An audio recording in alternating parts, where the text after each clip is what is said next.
तुझ्या मनात संभ्रम आहे. स्वामी माऊली, एखादं काम करताना कित्येक वेळेस माझे चित्त थाऱ्यावर राहत नाही. आता यावर तुम्हीच मार्ग दाखवाल का? का नाही?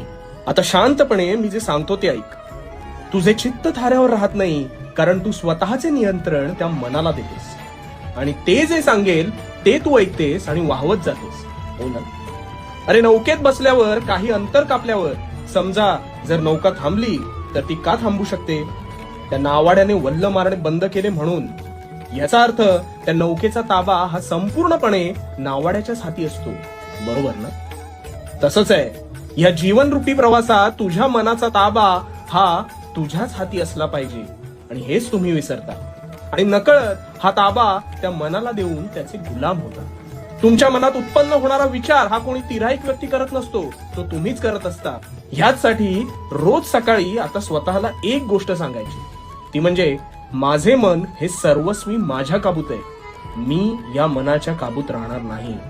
आणि मग बघ तुझे चित्त सदैव थाऱ्यावर राहील आणि काही वाटलंच तर भिवू नकोस, तुझ्या पाठीशी आहे.